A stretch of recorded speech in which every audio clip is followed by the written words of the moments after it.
UINR is the Mi'kmaq voice on stewardship management and research on natural resources and environment in Unama'ki. We represent Eskasoni, Membertou, Budladek, Wakaba, and Wakbakuk. Lisa Young, Executive Director at UINR. Charlie Dennis, Senior Advisor for the Unama'ki Institute of Natural Resources. Annie Johnson, Director of Administration at UINR. At UINR, we work on issues that are relevant to our communities. We engage with the communities on a number of levels through our elders meetings, our regular board meetings with the chiefs. Terry Paul, and I'm the chief of Membertou. The chiefs being the board at the UINR showed everybody that we support it and proven it that we are committed to it by being on the board and being very active. They're connected to their communities. They sit on our board. They bring the concerns of their communities to us. We also have meetings regularly with our fishers, our hunters, and our gatherers. The issues that we work on come right from our communities. The Mi'kmaq Way has a spiritual element that ties us to the plants, animals, and the whole environment. We speak for species that can't speak for themselves. UINR's strength is in integrating scientific research with traditional Mi'kmaq knowledge. To wide seeing. Shelley Denning, I'm the Director of Research and Stewardship at UINR. Cheryl Bartlett, Cape Breton University. Many of the things that are near and dear to the heart of the projects that I've been doing at the university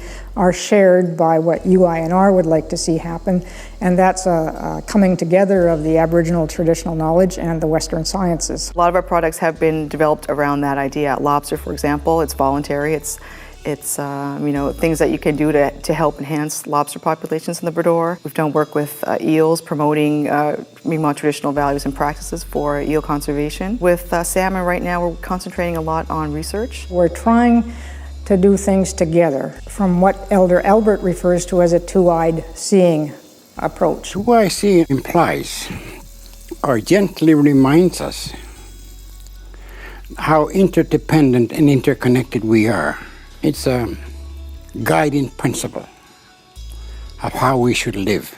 UINR has been the most important partner that I have worked with within my integrative science research program over the years. Netaglint is at the heart of everything we do at UINR. Netaglint is the use of natural bounty. The support and well-being of you and your community. Netaglint means having community nutrition and economic well-being without jeopardizing the environment. As Mi'kmaq, we have the right to access and use our resources and the responsibility to use them sustainably. We work so that future generations will enjoy the beauty and bounty that nourished our people emotionally and physically for thousands of years. My name is Tom Soul, and I'm the Director of Negotiations with the Nova Scotia Office of Aboriginal Affairs. Eric Shiley, Associate Negotiator, KMKNO. Derek Kwan, Resource Conservation Manager with Cape Breton Highlands National Park. Clifford Paul, Coordinator of the Moose Management Initiative. It's hard not to talk about collaborative management at UINR without talking about the Moose Management Initiative. We are working on a comprehensive management plan for moose and moose habitat, which involves Mi'kmaq government, the provincial government, and the federal government. It is the first of its kind in this region, proudly in Canada. We're looking at this management plan as a model for resource management of species, including aquatic species, that we can use in the future. Provincial and the federal government and UINR and other Mi'kmaq representatives are working very well together. We are the people who are on the ground stewards of what happens, and we see each other that way, and we really try to make things work. Without UINR, there is no possible way that our office could have looked at what we've done in the moose management. None of that would have ever happened without UINR. We also have a Commercial Fisheries Liaison Coordinator that liaises with each of our member communities. John Couture, I'm the Commercial Fisheries Liaison Coordinator for UINR. I attend all DFO resource meetings, science meetings, peer reviews, industry-related meetings, and I go on behalf of the communities. Basically, I'm the eyes and the ears, a resource to go out on their behalf and to seek out information and to seek solutions, to acquire information so that I can answer the questions that I know I'm going to hear when I get back to the communities. We work closely with the guardians in each of the communities, and they're right on the ground. Lance Paul, Member 2, Fishery Guardian. Tracy Gugu, I'm the Guardian Coordinator of Wigama First Nation. Norman Best, Budladek First Nation, Fishery Guardian. Anthony Pirro, I live in Wamakuk, manager for the Guardian program down here. Keith Christmas, and I'm the Unama'ki Guardian Coordinator. The Guardians are important because they are a direct link to the community and the community members. We work very close with the fishery officer. Monitor the food fishery. Inspecting boats, check their tags. Fish for our elders. Develop new programs for children. Water sampling. Protection of the environment. Also clean our river. We've learned a lot from UINR. The Guardian Coordinator just helps us be more aware of projects that are coming up, training opportunities that are available. To me, it's sort of the head of communications for all the Guardians. Mark Macphail, I'm the Director of Forestry at UINR. The lion's share of the work I do is field work, taking care of the contractors, the harvesting contractors. We're involved with the private silviculture program, supervising the Crown silviculture crew, as well as, of course, harvesting. Forest is a very critical component. It's true forest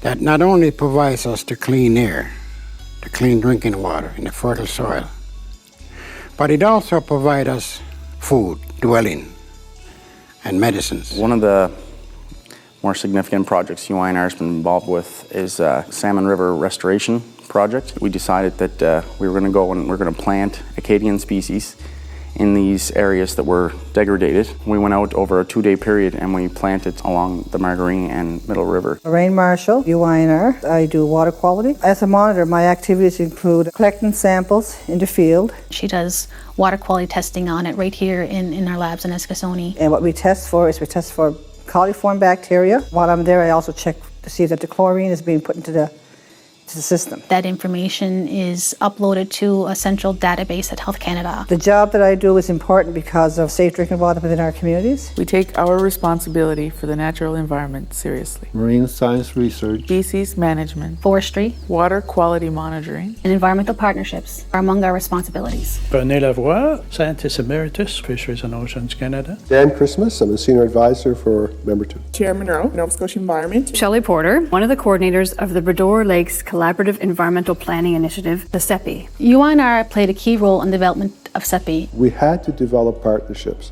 with the federal government, with the provincial government, and with the municipalities. UINR approached the Federal Department of Fisheries and Oceans and various departments in the provinces about concerns of water quality in the Bredor Lakes. And that's how CEPI was born. It became a partnership between the provincial government, the federal government, municipalities, and the Mi'kmaq. 3 federal government departments, 4 provincial departments, 5 municipalities, 5 First Nation chiefs all agreed to sign the charter. Also recently, Parks Canada has joined our senior council. One of CEPI's strengths is the building of the partnerships, again facilitated by UINR. We refer to UINR usually as the host of the CEPI. They do our administrative work. We use their staff sometimes, the staff expertise. It's an exchange of skills and knowledge. May Rowe, Cape Breton Regional Municipality. Charles Blaise Young. I've been with the council for the last 6 terms now. I represent this as Molly Watch. Biduba is a unique partnership. I dare say there's probably not a partnership like it in all of Canada. Biduba represents the 5 First Nations. It also represents the all the municipalities on the island. It brings First Nations people and municipalities together to work on issues of mutual concern, water and wastewater management and infrastructure. The Mi'kmaq word for the Bredor Lakes is Biduba.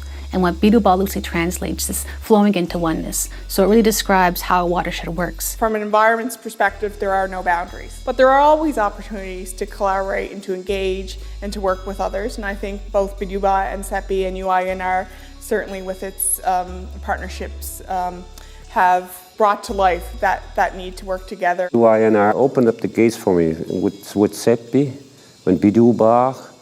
It's all about the same thing. It's a protection of the Bredor Lake.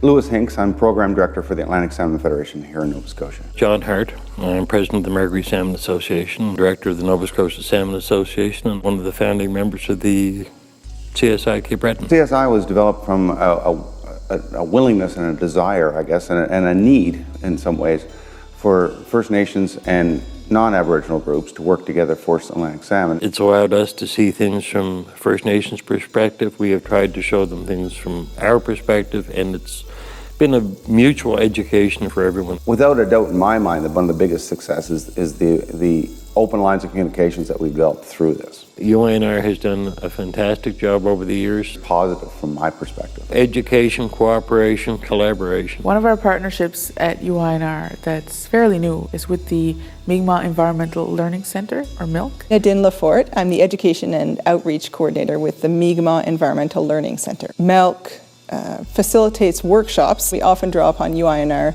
for their expertise. MILC can bring the knowledge that UINR is researching, is working on in the forest or in the lakes or on the land or with water, and we can bring that information to students, to parents, to teachers, and to community members.